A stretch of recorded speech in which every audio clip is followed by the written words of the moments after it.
So I'll probably time this wrong and I'm doing the videos now. And there's a little sliver of red light coming through. Oh, by the way, this is going to be a photography video. I've been promising one of these for ages. It's about time I got one.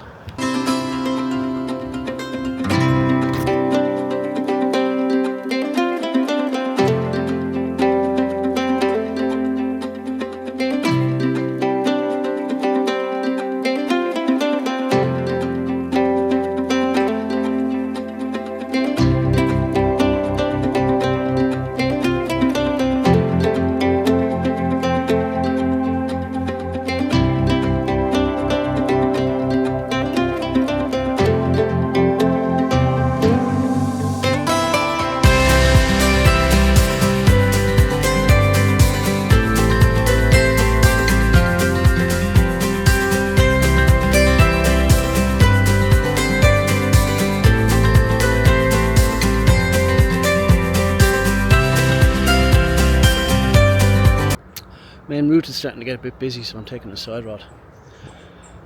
So I've been trying to really increase my photography sales on PayHip and on Redbubble. So I'm looking back at old photos, and my good God, they were crap. Like I was using the wrong filters. Oh jeez, I could go on and on.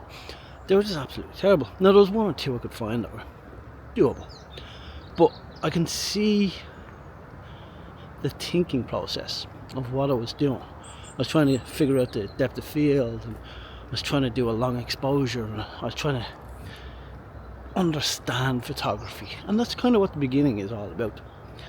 And then when it gets to this point, it's like, it's just a day out. If I get a photo, I get a photo. Someone went by me there. So yeah, looking back now, like I am getting some, and I'm going to re-edit them and put them up on PayHip.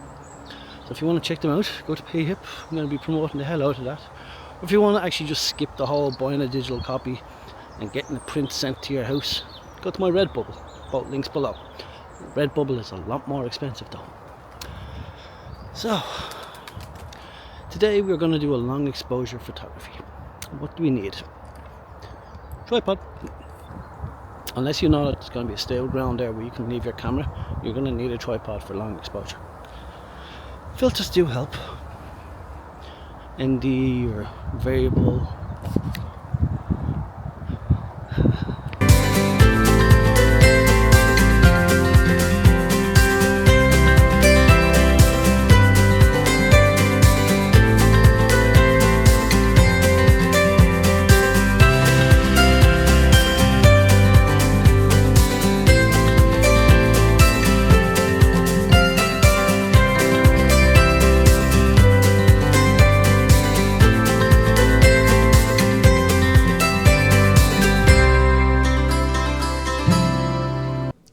Today is not the day for microphones. Okay, so now I'm going over the shutter speed. Now with waterfalls, you want a long shutter speed.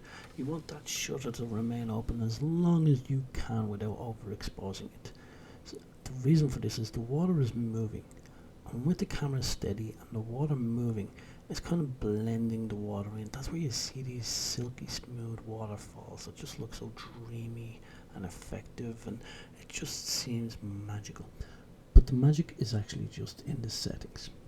Now, as you can see here, I'm changing the settings, so it's going from 1 second or 1/4 of a second. That's how long the shutter is going to remain open. Now, there's various different types of photography that requires different lengths. So depending on what kind of lens of photography you're actually after, it will vary on the type of aperture that you will actually end up getting, f2.8, f1.4, and so on. So this is what you want to use to control making it darker. Now you can always apply filters. They're just sunglasses that allow you to open up the exposure for a little bit longer without having to put the aperture up to f16. You could leave the aperture at f5.6, 4, 8, whatever, up 10, 11, whatever, and you can put it up to put these kind of sunglasses on, and those sunglasses vary by the amount of stops of light. They call it stops of light because each stop represents like a change of your shutter speed or your aperture. So be aware of this. Again, let me know in the comments below if you want to go more in depth, or if you just want it to be a nice relaxing kind of thing where you don't need to know the settings and you just want to see the photos at the end. But